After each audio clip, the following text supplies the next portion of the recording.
Alright guys, today I'll be reviewing Wicked Cyclone at Six Flags New England.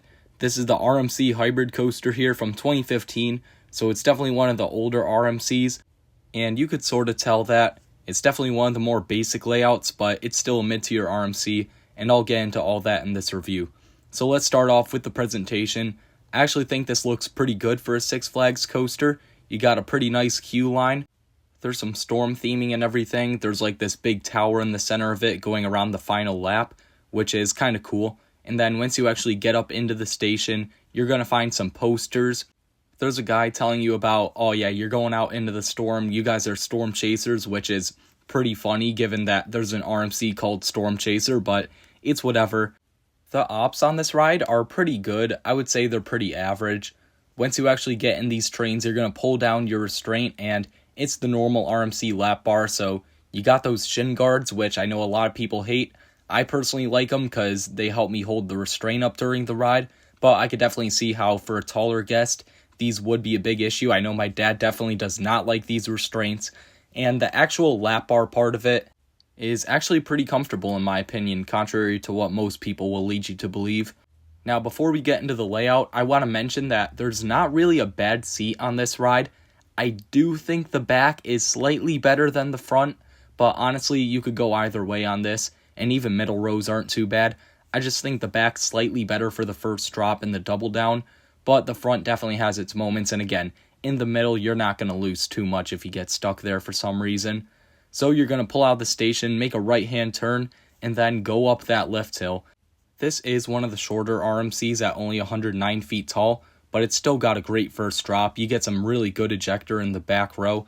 In the front, you'll get some floater. So then after this, you'll hit a valley, which none of the valleys on this ride do anything. Get that out of your head. This is not a ride for positive G's. But you do hit this first turn with a good head of steam, so you actually feel the speed really well on this first turn. But unfortunately, no positives, no laterals.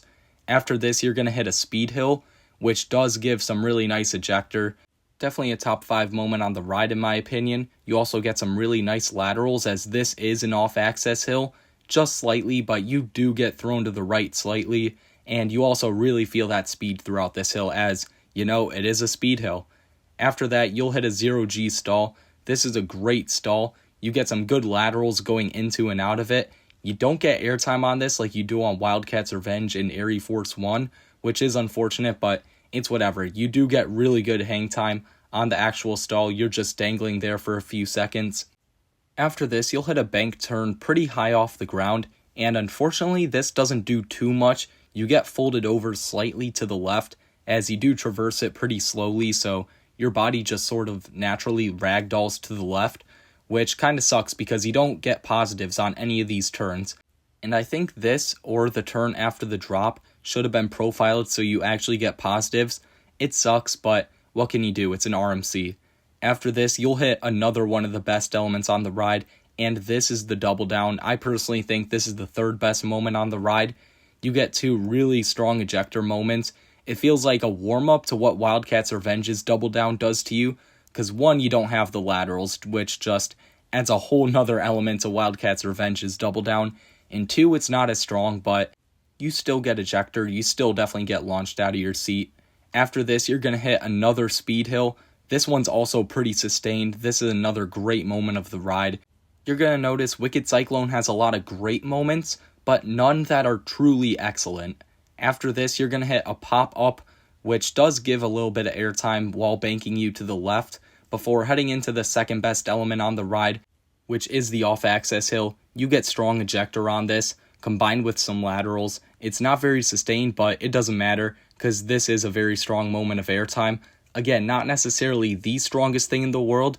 I think there's a couple elements on Twisted Timbers that give stronger airtime, but it's still a great element that's definitely a highlight on the ride. After this, you're going to hit a turn, which also acts as a drop.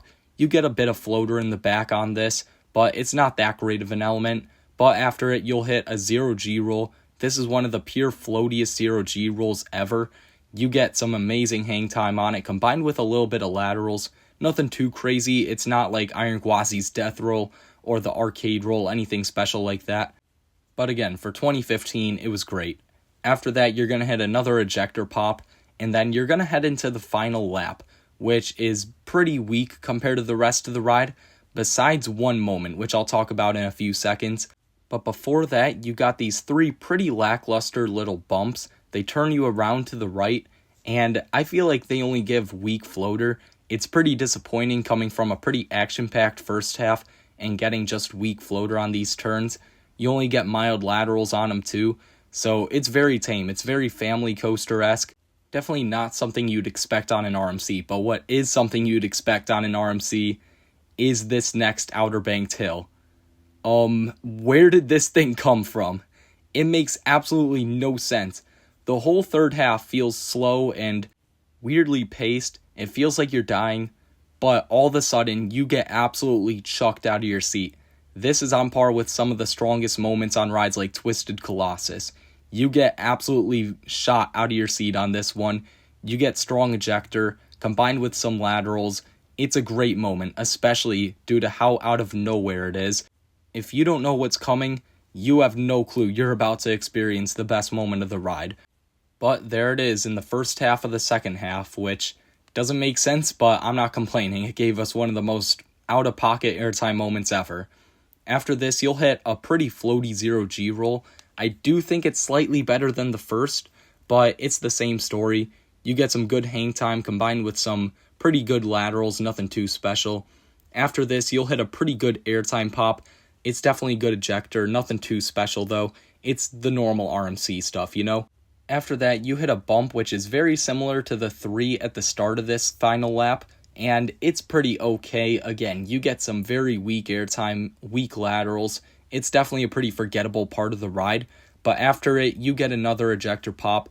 Again, it's nothing too special. It's not like Twisted Timbers, Triple Camelbacks, or Trick Track Double Up, but it's ejector. After that, you're going to hit a bump similar to the prior ones. Again, weak floater, weak laterals. And after that, you're going to hit one more good ejector hill. You'll definitely get chucked out of your seat a good bit here before popping into the final brakes, which gives weak floater in the back and weak ejector in the front. And that's your ride on Wicked Cyclone. Now, I think you can tell by my layout breakdown that it's got a ton of great elements, and there's a reason a lot of people have this as one of the better RMCs. But, like I said, there's no true standout element. The closest thing is that one random off-axis hill in the middle of the second half. But other than that, there's nothing truly stand out.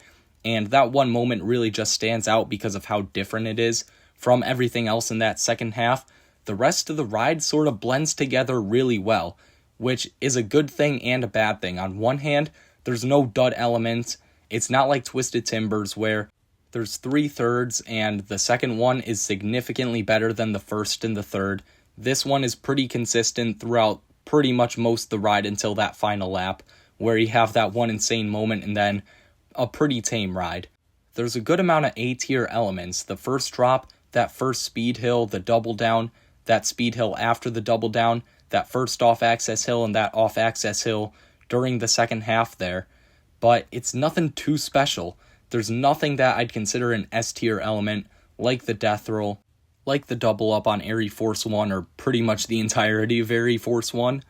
I want to ride something that feels like pure violence, and unfortunately, Wicked Cyclone's close to being that, but it still feels in control enough where it can't get into that top 15 range for me. In terms of smoothness, this ride is butter smooth, which if you know me, that's kind of a con.